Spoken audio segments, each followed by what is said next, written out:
Iran's rulers promised to destroy my country, murder my people. And the response from this body, the response from nearly every one of the governments represented here, has been absolutely nothing. Utter silence. Deafening silence.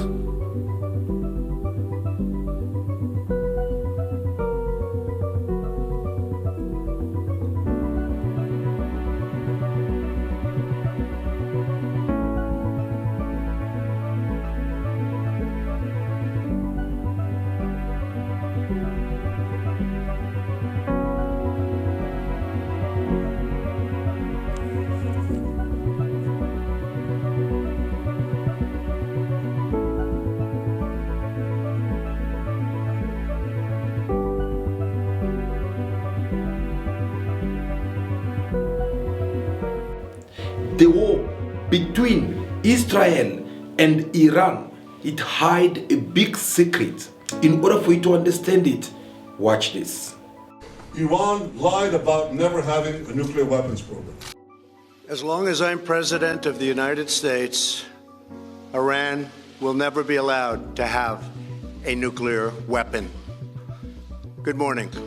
All right, let us restart the counter from the beginning. In April the 1st, the government of Benjamin Netanyahu, they had launched an attack against the Iran embassy in Syria.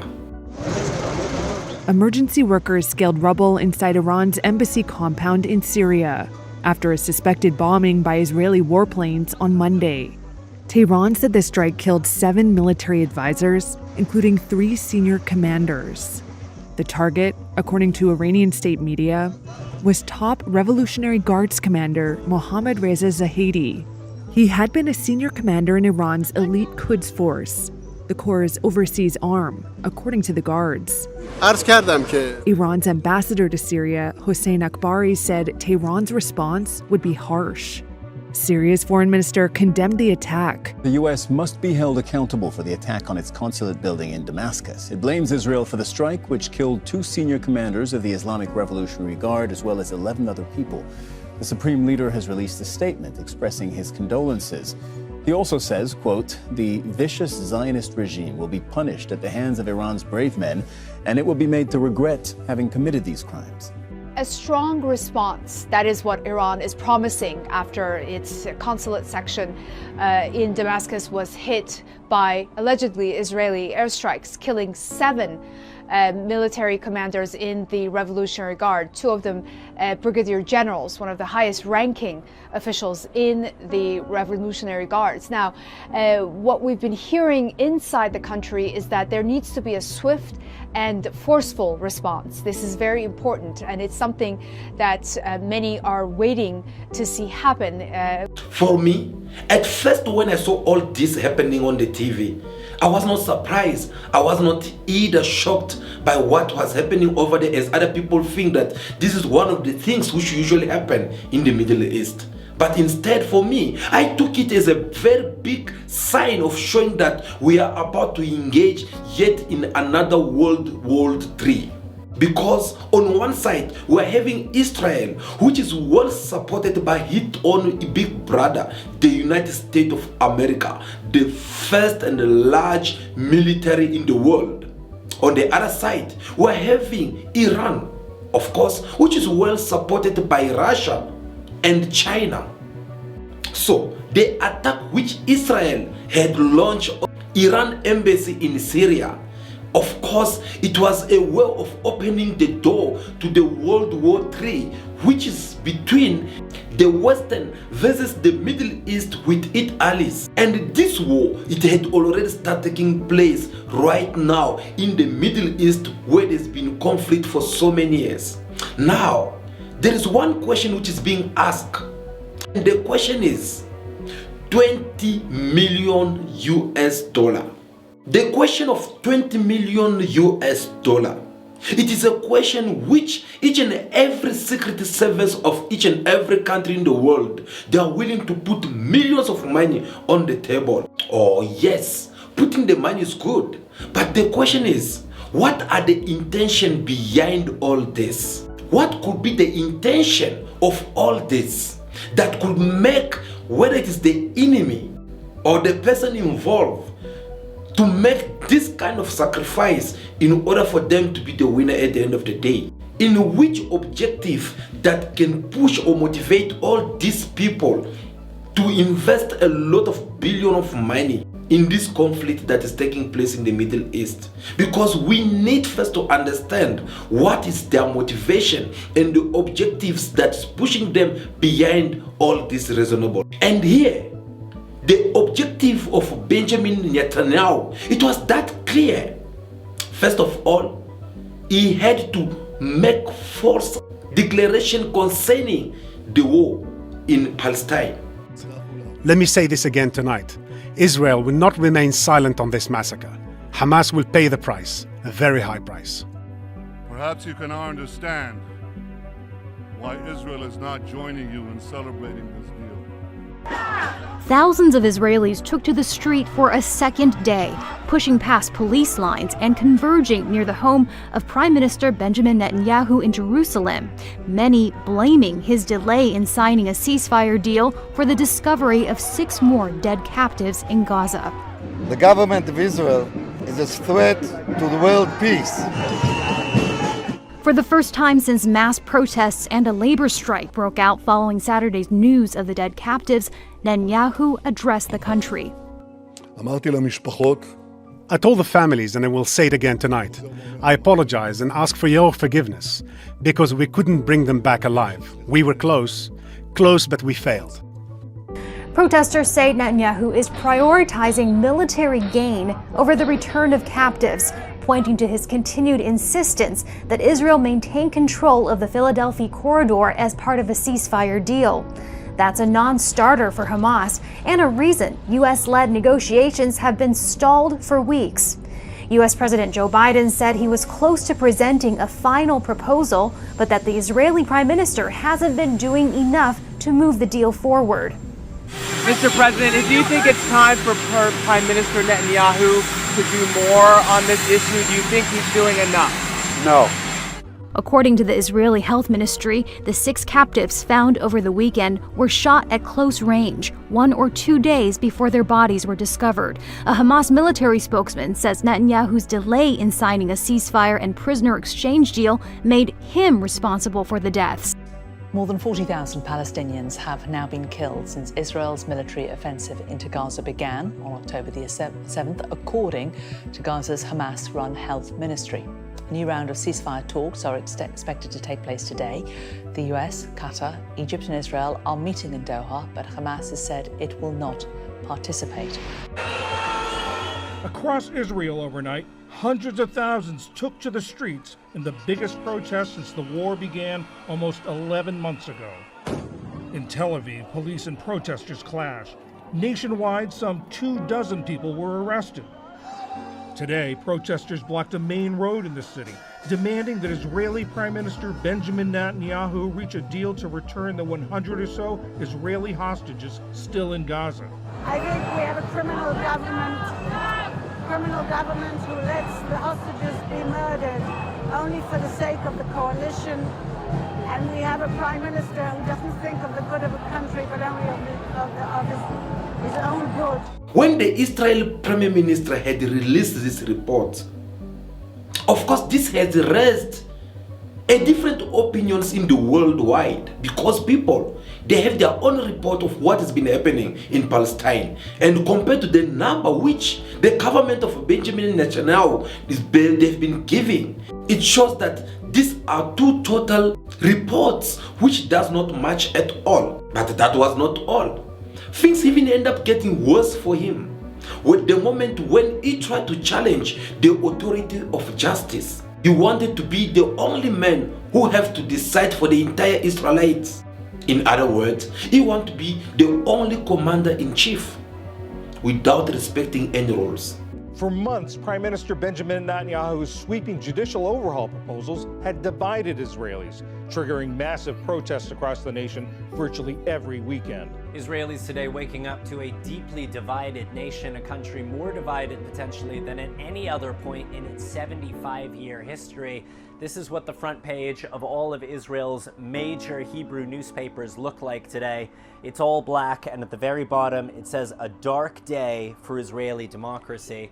And that is how many of the protesters are feeling. We spoke yesterday with a woman who was demonstrating outside of Israel's parliament. She had tears in her eyes and said she does not know what she is going to tell her children about their country's future. A lot of concern today. This morning, one of Netanyahu's religious allies has introduced a bill that would treat religious studying of the Torah, on par with national military service. Now, it's not clear if that bill is actually going to go anywhere, but it gives you a sense of the kind of future that some of Netanyahu's allies want to create and what so many Israelis are afraid of. There is, of course, another side to this.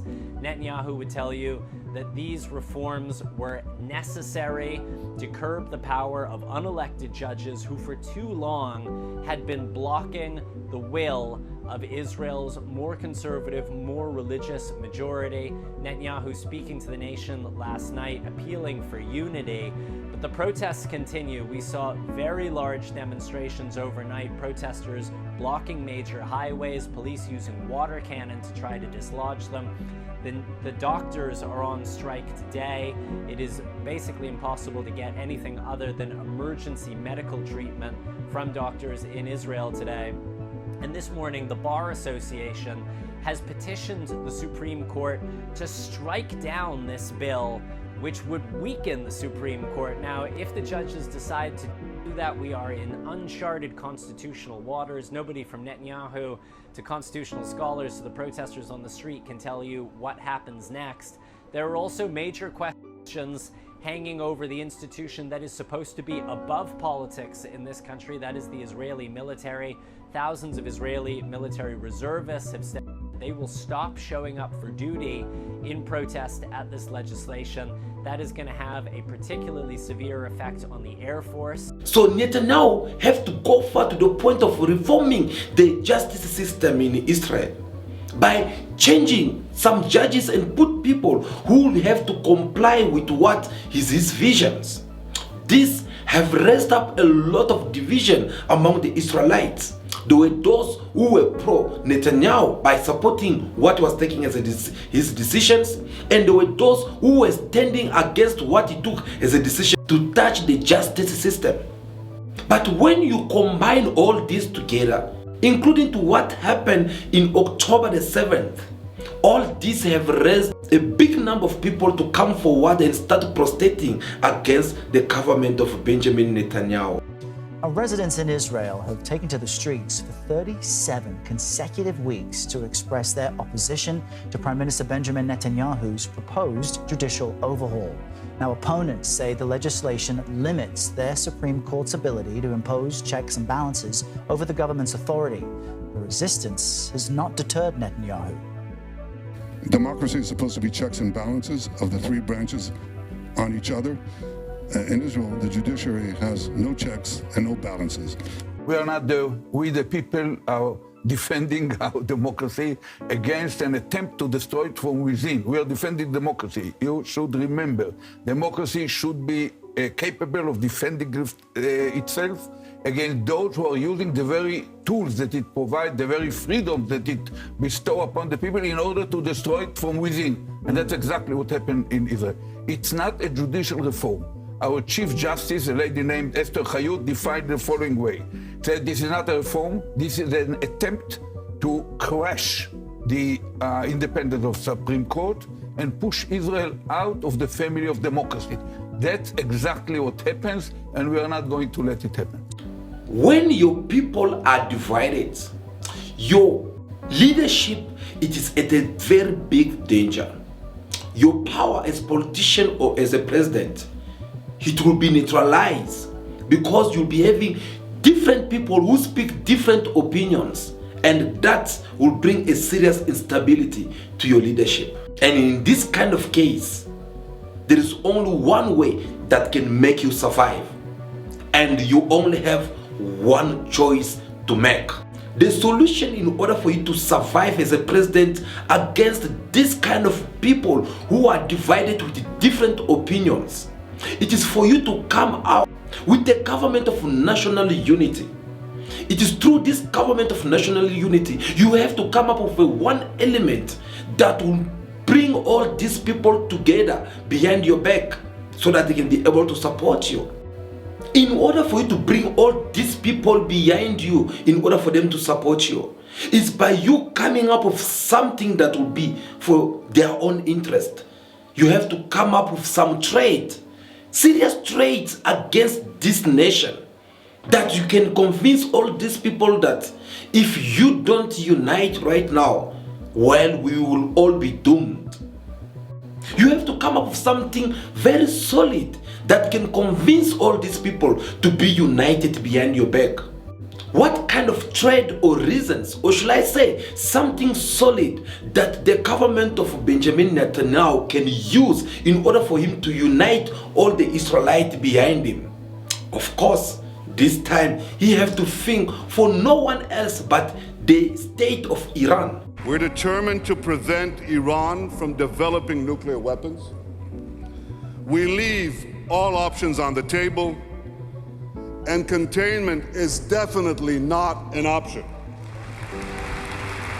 The Jewish state will not allow those who seek our destruction to possess the means to achieve that goal. A nuclear-armed Iran must be stopped.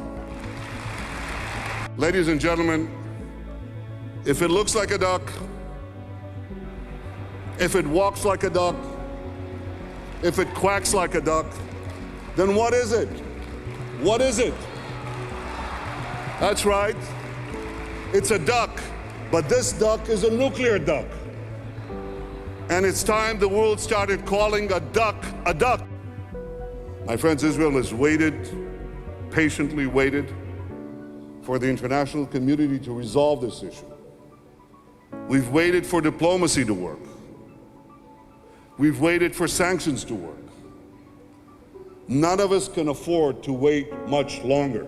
As Prime Minister of Israel, I will never let my people live in the shadow of annihilation. There we go.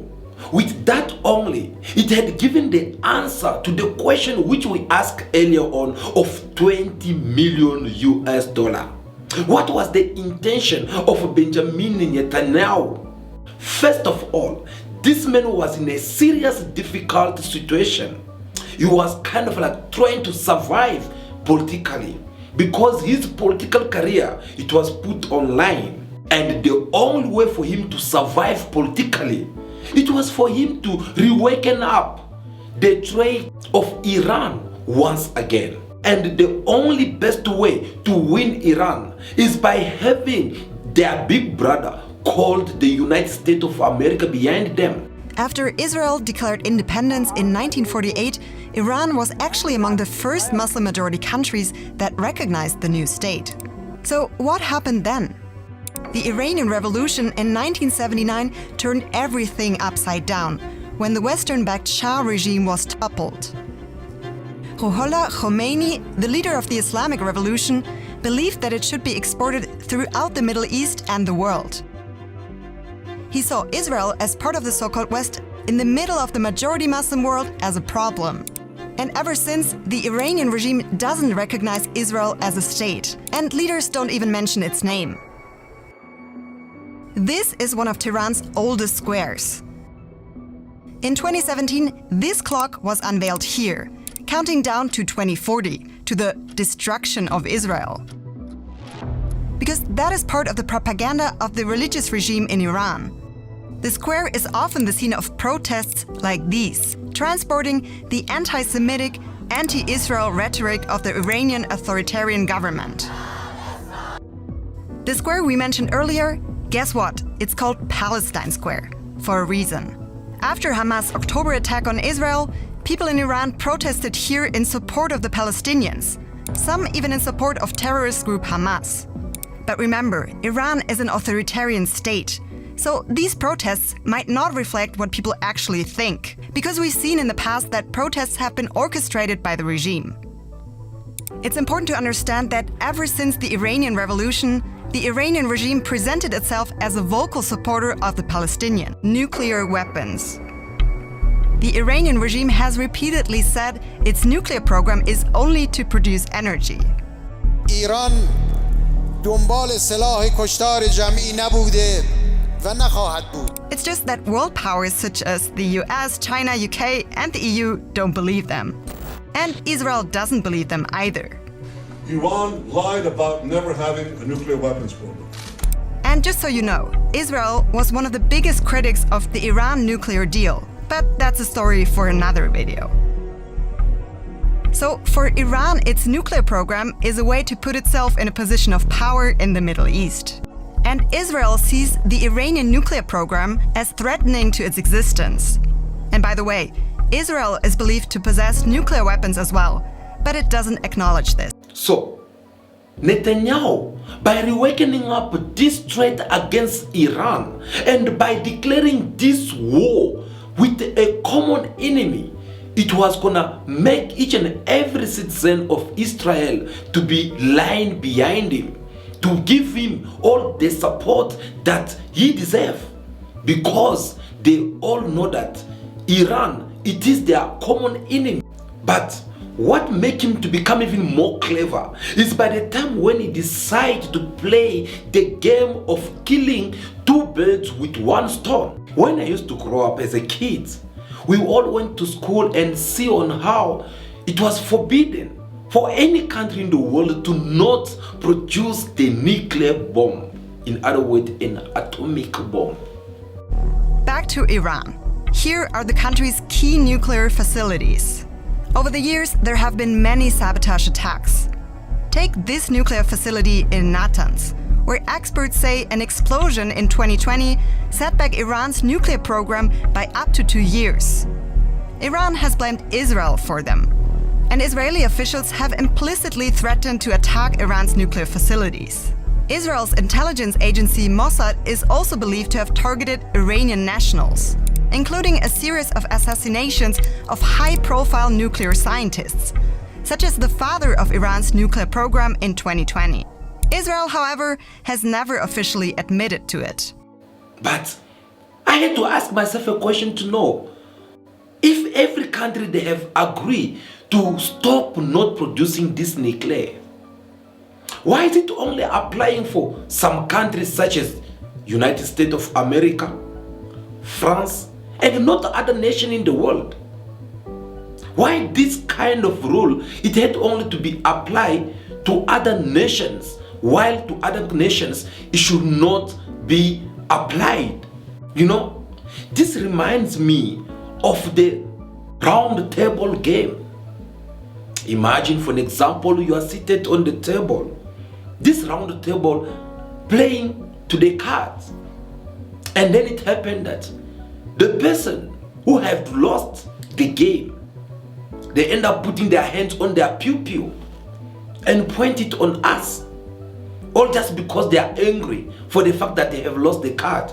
After this man had pointed his pew on us, you and me, of course, who were seated on that table, that's for the fact that we are not harmed. That's because we don't have something similar to what this man had pointed on us. Of course, we'll have to bow and obey his rules. Why? Because him is in a possession of a gun, which me and you, we don't have. That is how these things called nuclear bombs works.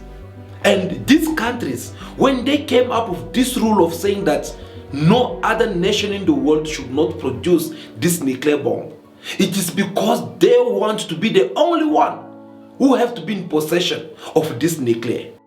They want to be the only one who will have something to use in order for them to trade another nations in the world. Let me explain this in a very simple language. The nuclear army it is something that can make one nation to have a last word to say to another nation who does not have it. Because if you have to attack or engage yourself into a war with another nation which had a nuclear bomb, you'll have to think twice before you attack them. Do you know why? Because this nuclear bomb, once they hit it here, it can destroy you and the entire country. After that, nothing will remain of you. This nuclear can wipe you off from the map of the world. I remember a prof at school used to tell us that Israel, they actually have a nuclear bomb, but which they never accepted or admit that they do have it. And Israel sees the Iranian nuclear program as threatening to its existence.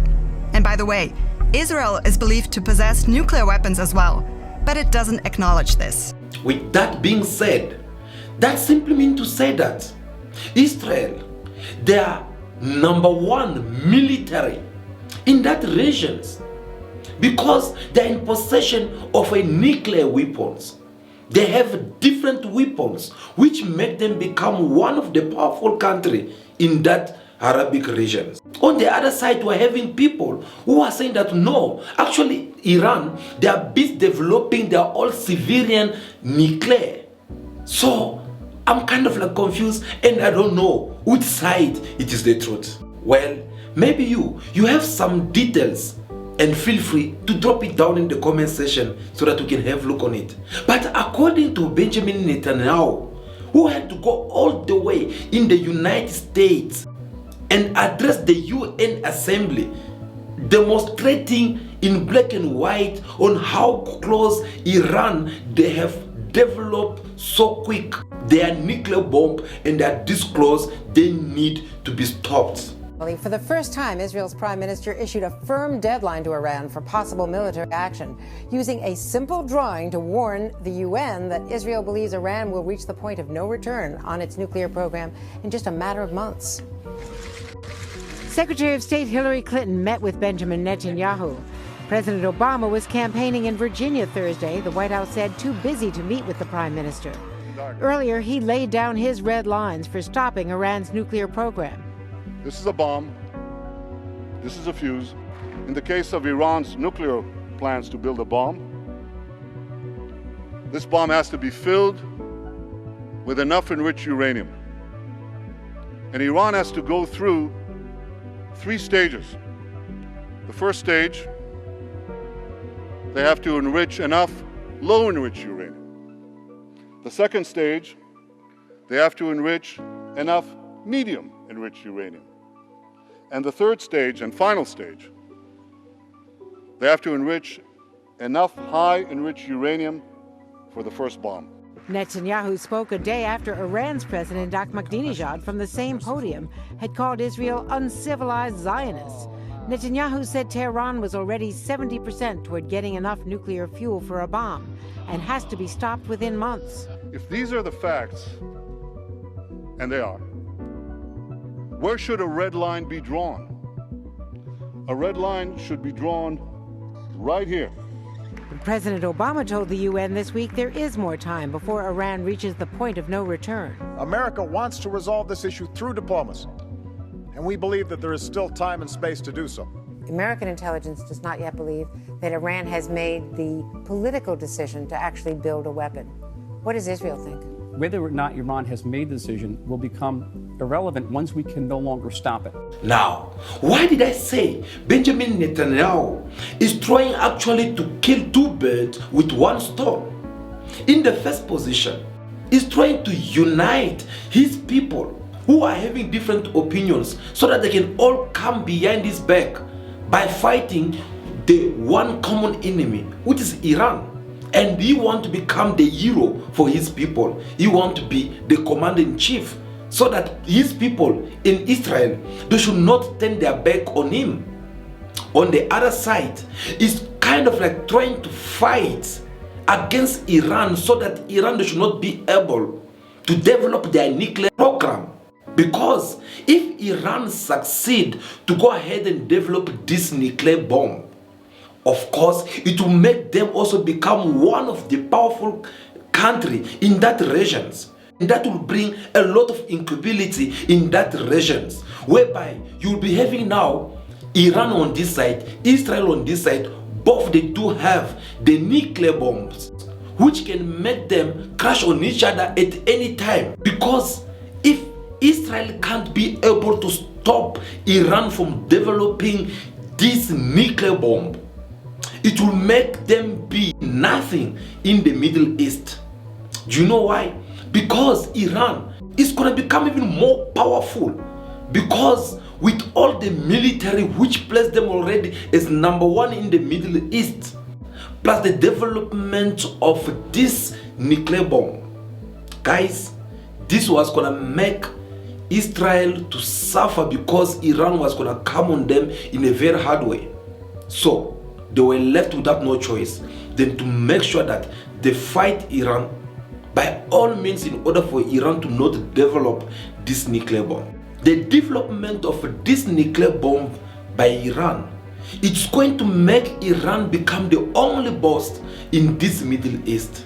And they will gonna be the only people who will be in charge, or who will have the last word to say, because they'll be in possession of something that no other country have it in that region. This is not a clash of civilizations. It's a clash between barbarism and civilization.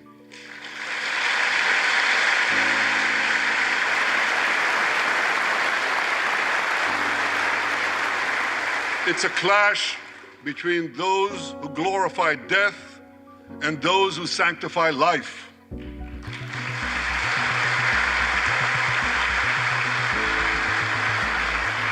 For the forces of civilization to triumph, America and Israel must stand together.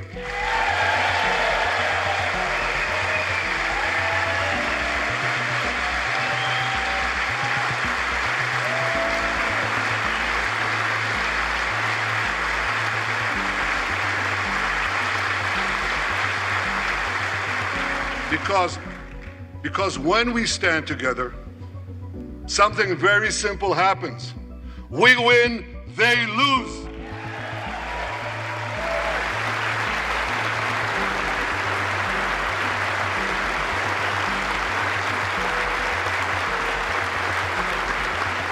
And my friends, I came to assure you today of one thing: we will win.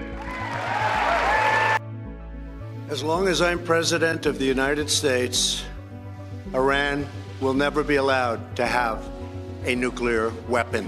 Now you understand why the government of Benjamin Netanyahu, they had launched a missile on the Iran embassy in Syria, because he wanted to solve two problems with one pen. He wanted to kill two birds with one stone. We have answered the question to the $20 million US.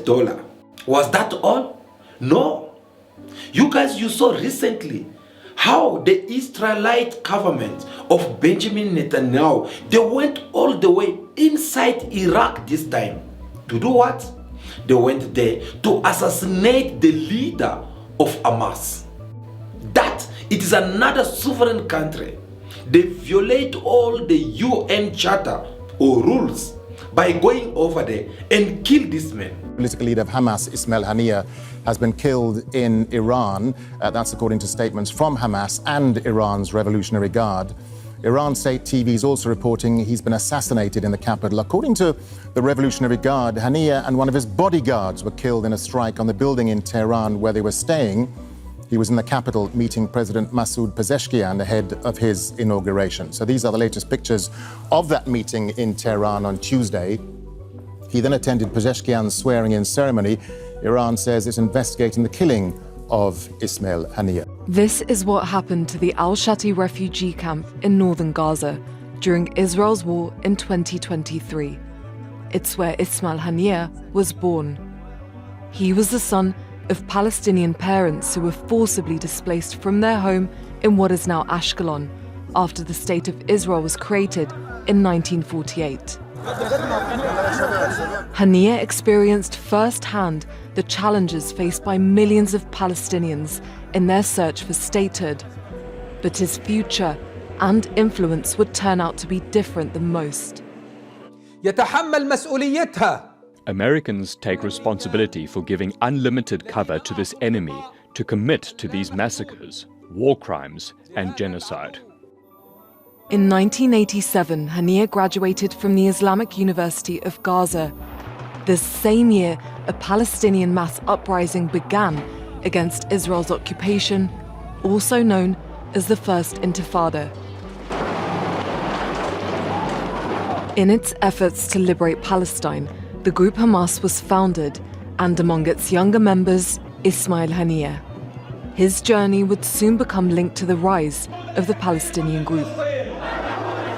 Israel imprisoned Haniyeh several times for taking part in protests against the occupation. After serving his longest 3-year sentence, he was deported to southern Lebanon along with hundreds of Hamas members.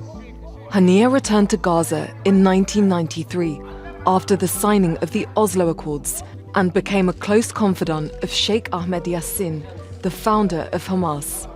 Together, they survived an Israeli assassination attempt, though Yassin was killed months later. His rise to prominence came in 2006, when Hamas participated in the Palestinian legislative elections. The group won a parliamentary majority, making Haniyeh Prime Minister of the Palestinian Authority. But his appointment angered the international community, who halted aid to the PA, placing the governing body under severe financial strain. Hamas is classified by many Western nations as a terrorist organization. Months of conflict between factions led to President Mahmoud Abbas dismissing Haniyeh and dissolving his government.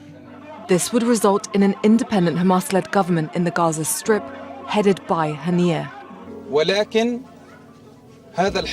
This seizure should not break our will and should not turn this conflict into an internal Palestinian conflict, and that conflict should be against the parties that impose the siege against the Palestinian people.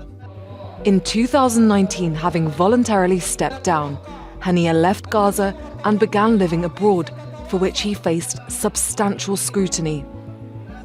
Haniyeh faced criticism for his absence from the Strip during Israel's war on Gaza in 2023. He led Hamas's diplomacy from a number of locations as civilians were massacred in the Strip. Ismail Haniyeh's influence on the history and politics of Palestine will likely stay for years to come, and for many, he will remain a symbol of resistance in the face of occupation and adversity. Now, let us put ourselves in the position or in the case of the Iranians. Iranians, they find themselves in a very delicate position or situation right now. But how did Iran find themselves in that hard position? Of course, because they have to think twice before they attack or they respond back to all the provocation of Israel. They have to think that if we attack Israel right now, behind Israel, there is what we call their big brother, which is the United States of America, #1 military world. Sometimes for what? To make Israel pay for what they have done. They needed some time to remove Israel from their way, while they still need some time. On the other side, it was going to make them lose all their people who believe in Iran, and not only people of Iran actually, but it was going to make them also lose people who trust in them, like other nations who are allies, who believe in the leadership of Iran in the Middle East. And here we're talking about countries such as Syria, Lebanon, Palestine, many countries who are found within Arabic regions, because for them Iran is the boss which has been there to protect them against the Western. In fact, when you lost the trust that all these people had given you, if you were Iran, well, that was going to make you lost that respect that this nation usually give to you. And that was one thing that Iran did not want to afford. So this had left the government of Iran without no choice. They have to react. Yep, they have to react as soon as possible. But how will they react with all this on the table? So they have to come up with the documents or the revenge of Qasem Soleimani. Qasem Soleimani was one of the most powerful military, or should I say, the commander-in-chief of the government of Iran. But in 2020, just before the world pandemic, former President of the United States of America, Donald Trump, decided to eliminate him by assassinating him. The aftermath shows an attack that was deliberate and sustained.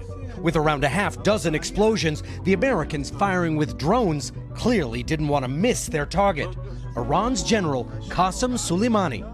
He'd reportedly just gotten into Iraq from Beirut and was leaving Baghdad airport when he was killed in a convoy of vehicles along with a top Iraqi militia leader. President Trump tonight. Soleimani was plotting imminent and sinister attacks on American diplomats and military personnel, but we caught him in the act and terminated him. The imminent attacks planned by Soleimani targeted U.S. diplomats, U.S. military personnel, and facilities that house Americans in Iraq, Syria, Lebanon, and the region of the Middle East, a senior State Department official told reporters today. Qasem Soleimani was no ordinary general. The U.S. officially classified him as a terrorist, but in Iran, he was a national hero. Specifically, Soleimani was in charge of spreading Iranian influence around the world, and he was extremely good at it. Smart, charismatic, ruthless, strategic, and bold, Soleimani knit together a loyal network of armed groups from Iraq to Syria, Lebanon to Afghanistan. Anytime Iran attacked oil tankers in the Persian Gulf and then denied it, or attacked oil facilities in Saudi Arabia and denied that too, U.S. officials saw Soleimani's handiwork. His power made Iranians proud. Today, Iranians in the thousands came out to show their love and their anger. Soleimani was arguably Iran's most popular leader. For years, Soleimani operated in the shadows, and he spilled a lot of American blood. He was the secret architect of a long campaign against U.S. troops in Iraq after the 2003 invasion, killing hundreds. Back then, his face was barely known. But over the last few years, Soleimani has gotten bolder, showing photographs of himself on battlefields around the Middle East, issuing statements. His pride and increasing profile may have made him easier to track down and kill. There was talk in Iran Soleimani might be a future president, or perhaps even a supreme leader. Today, the man who has that role, Iran's top Ayatollah, visited Soleimani's family and promised severe revenge. The most immediate concern is in Baghdad, where Shiite militia leaders loyal to Soleimani, the same militias that for days attacked the U.S. embassy, will take to the streets tomorrow to mourn and show their rage. Myself at that time, I did not have any idea of who was Qasem Soleimani until I have to see some of his documentary showing who was this man. I end up understanding that, well, he was a heavyweight when it comes to the Iran army. That man was one of the most powerful men in the army of Iran. And there we start seeing how some world leaders, they were even afraid of him. What the United States did yesterday should have been done long ago. A lot of lives would have been saved. Just recently, Soleimani led the brutal repression of protesters in Iran, where more than 1,000 innocent civilians were tortured and killed by their own government. We took action last night to stop a war. We did not take action to start a war. I have deep respect for the Iranian people They are a remarkable people with an incredible heritage and unlimited potential. We do not seek regime change. However, the Iranian regime's aggression in the region, including the use of proxy fighters to destabilize its neighbors, must end, and it must end. Qasem Soleimani is responsible for the death of American citizens and many other innocent people. He was planning more such attacks. President Trump deserves all the credit for acting swiftly, forcefully, decisively. Israel stands with the United States in its just struggle for peace, security, and self-defense. Thank you. The death of that man, it was something which was celebrated by many world leaders because they know they have get rid of someone who was standing them right here on their neck.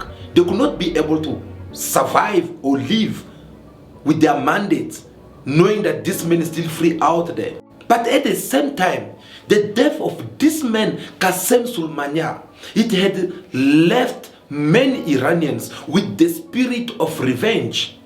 Yep, they want to revenge him.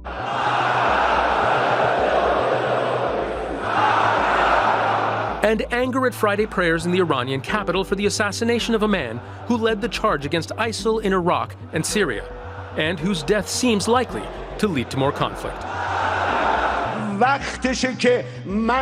God willing, it is now time to clear and cleanse the region of these devils. It is now time to show more resistance to the Americans and show our resistance with action, to tell those Yankees to get out of here, get lost. For Iran's Supreme Leader Ayatollah Ali Khamenei, Soleimani was a trusted confidant, a member of his inner circle. His killing in a targeted attack, the most extreme escalation in tensions between Tehran and Washington in recent years. Khamenei warned there will be revenge. The cruelest people on earth assassinated the honorable commander who courageously fought for years against the evils and bandits of the world. Soleimani's martyrdom will make Iran more decisive to resist America's expansionism and to defend our Islamic values. With no doubt, Iran and other freedom-seeking countries in the region will take his revenge. Anywhere where there's an American military presence, Americans should leave those countries immediately. But if I was in the Emirates, I would leave now. If I was an American in Iraq, I would leave now. If I was an American any part in Southwest Asia, I would leave immediately. Now the Iranian government, they were right here, like they were put across the corner, because now they have to think twice before they get to escalate or to revenge the death of Qasem Soleimani, because they had to think that if we have to attack Israel right now, well, this war is going to be escalated because their big brother, which is the United States of America, #1 world militaries, they were gonna escalate also on them as we're seeing it right now. So what do they need to do? Here, the Iran government had two choices: to keep quiet and lose their leadership in the Arabic regions, or they will have to escalate and revenge by attacking Israel and any other country such as the USA, who have killed their commander of the army. So how they're supposed to do all this? That is when the Iran government decided to attack on American military base. But they don't do that just for fun. They plan to play to this cleverness game of trying to call the government of Syria and letting them know that we'll be launching an attack tonight against the US military base. What was the reason behind that?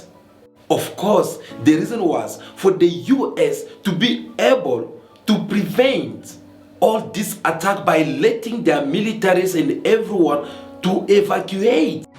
As each round came in, the concussion and the shockwave would just kind of rock the buildings, and it would push doors in and push them back out. So we did get some advance warning by a couple hours.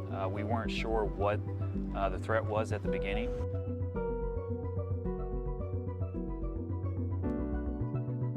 This is one of the areas damaged in the blasts. It was a military barracks, and many soldiers here had only a few minutes to evacuate to nearby bunkers before the missiles hit. Me and my partner, we hit the floor and we felt the big boom, and it's just, it got real real quick. You're just like, damn, I hope the next one doesn't fall on me. It's just, everything just crosses your mind. You're a soldier, you're trained, but were you scared? I was. I'm also human. I was scared, yeah. Iran appears to be standing down, which is a good thing for all parties concerned and a very good thing for the world. No American or Iraqi lives were lost because of the precautions taken, the dispersal of forces, and an early warning system that worked very well. Now, you see that the escalation of this revenge, this war, which Iran had to go for by attacking the USA military base, which was located in Arabic regions. It was short and well planned. But why? Because Iran had to at least give an answer to all the anger which people of Iran wanted to revenge the death of Salman Soleimani.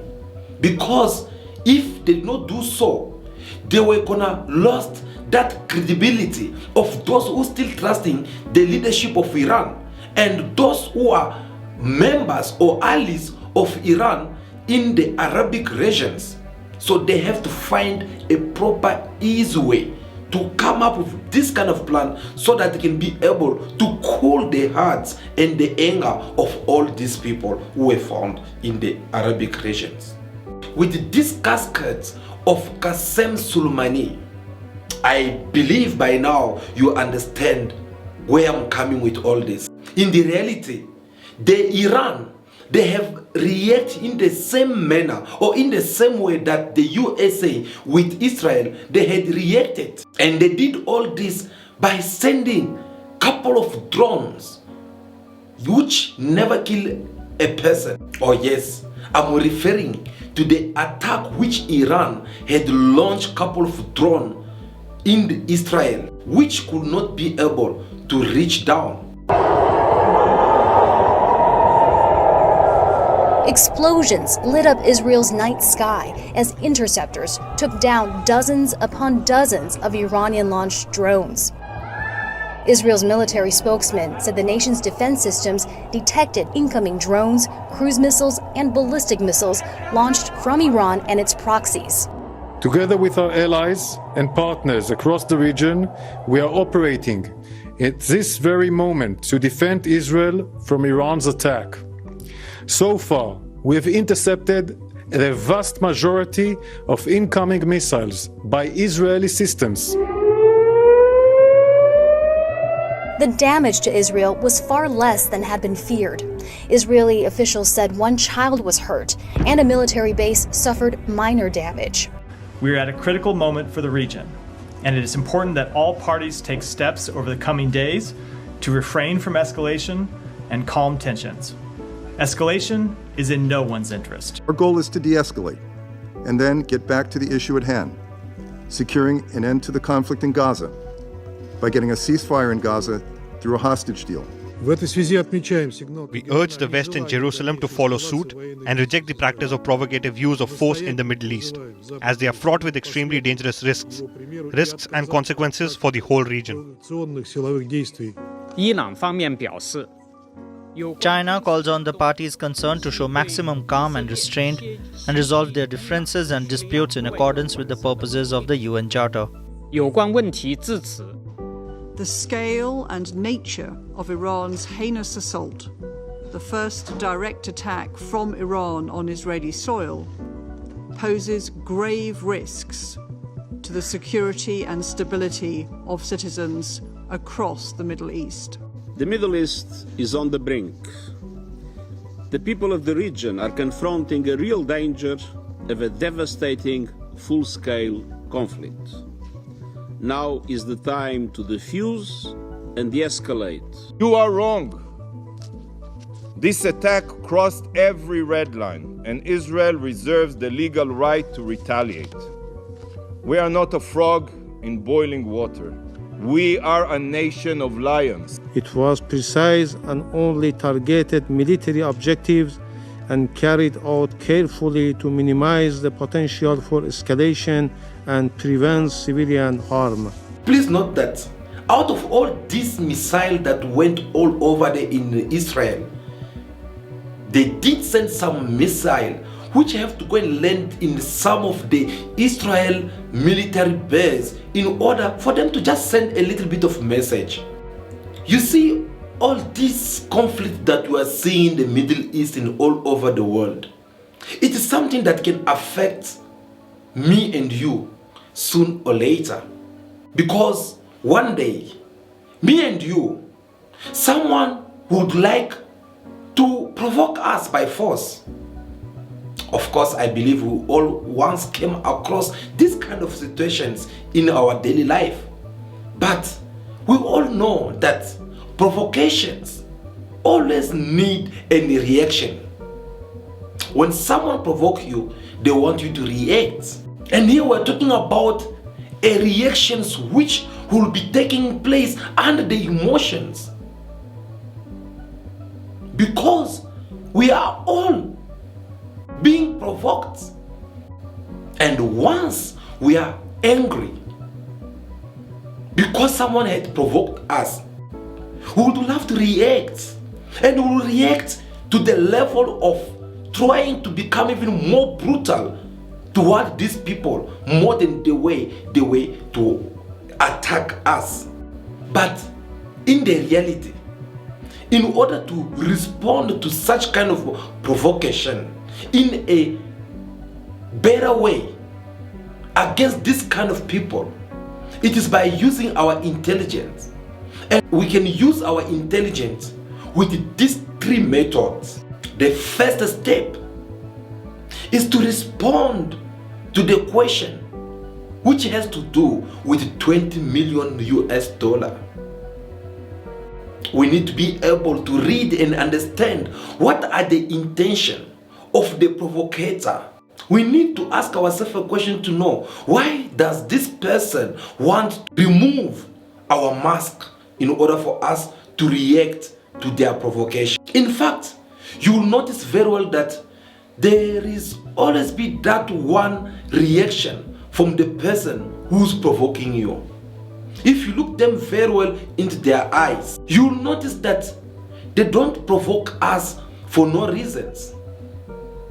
If you look into their reactions, you will see that the motivation behind their provocations, it is because they are waiting for us to react in a very bad way.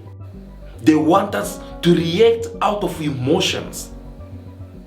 Because reacting under emotions, it will blind you and make you do stupid things that you're supposed not to lower yourself to that point in order for you to do those kind of stupid things. When we're under emotions, we won't be able to see clearly. We won't be able to think. Because when we are under the emotions, we will behave like a chicken which they had cut the head off. So, the first stage, it is to be able to control our emotions. Second point, if you want to be able to defeat someone who had provoked you, then you will have to dig two holes. One for you, one for them. Just in case, if you let your emotions deduct you or tell you what to do.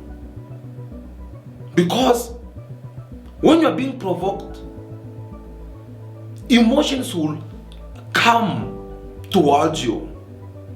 And if you have to fall for it, it will destroy you. You will end up making certain mistakes which can find yourself into a serious trouble. Hence you find some people, they'll be inside jail, and if you have to ask them questions to know, how did you get here? They're like, no, it was a mistake. I did not mean to do it. I was just doing this and that. Why? Because they react under emotions. So, if you want to defeat your enemy, well, you have to be able to save yourself from not following with them. Because if you have to go and use your own emotions, it will be kind of like you lowering yourself to their same level that will make you become like them. And that is not what you need. The third and the last stage, revenge yourself. I know what I said does not match to what I just tell you now. But here, guys, when I'm talking about you revenging, yes, you have to revenge, but don't revenge yourself in a brutal way. Because revenging yourself in a brutal way, it won't take you anywhere. You have to revenge yourself in a very good way, in a very special way. The best way to revenge yourself against someone who's been provoking you is by not acting like they did. I can even go far by saying that the only good way to revenge yourself is by becoming the best ever than your provocative. How do you become the best ever than your enemy? It's by creating your own potentials, the best of you. You bring them out. This will make you become unique from your provocator. When you do this, when you become the best version of yourself, when you become your own inspirator, your provocators who've been provoking you, hoping that you will react in a very different way under emotions, well, they'll start getting angry. They'll start having hatred towards you. Do you know why? Because you did not react in the way or in the manner that they were expecting you to react. You have reacted to your own ways. You have focused on the person that you are instead of you focusing on the person that they want you to become for them. And that will make you become the best than him. And for the fact that they are aware that you are the best than them, that is what's gonna make them sick. And they will fail to destroy you. Why? Because they can see that you have destroyed them instead of them destroying you. That is how you respond to provocations. Guys, we are all aware of what is happening around the world. We are all aware of what the USA they've been doing in the world. They'll go to one country, putting conflict among nations, bringing instability. All this just because they want to pass their message to each and every state around the world, saying that we are the big brother. You can't say nothing because we are the one who are having the last words. We also how they've been intimidating other sovereign country leadership out there. When they do something wrong, they don't admit it. They prefer to be respected even when they're doing things wrong. Crime which is being committed in Ukraine, that's what they considered as a crime. But crime which is being committed in the Middle East, especially in Palestine, they don't see that as a crime. You also how Israel has been provoking, attacking Iran. Yet, when Iran reacts, they kind of like seeing this as a good opportunity in order for them to attack Iran. You had Joe Biden speaking out saying that now that Israel is planning to respond back with their attack on Iran. Is even giving them some strategies of what they have to do by going to start attacking the Iran oil field. That is the kind of big brother that the world is having today. Instead of calling for peace, is actually even giving some strategies on what they have to do. That is not what we need today. That's not what the world needs to settle for today. This has to stop right now. We want peace because the world can't be free and happy if there is no peace. Thank you so much for taking your time to watch this video until now. We really do appreciate your presence here, guys. Before you leave, make sure that you give us your thumbs up, like this video in your numbers, especially if you believe that what we are saying here, it makes sense. What we are saying here, it's something that will benefit you in one way or other. Don't leave us without liking this video. But if this is your first time to watch our videos, we're inviting you to subscribe to the channel right now so that whenever we're here live, you don't miss any of our videos. Thank you for everything. We really appreciate your time. That will be all for now. Continue to be yourself. Be good, be kind. Have respect for everyone in order for you to be respected. May God bless you all. I'll see you again very soon in our next video. Ciao, ciao.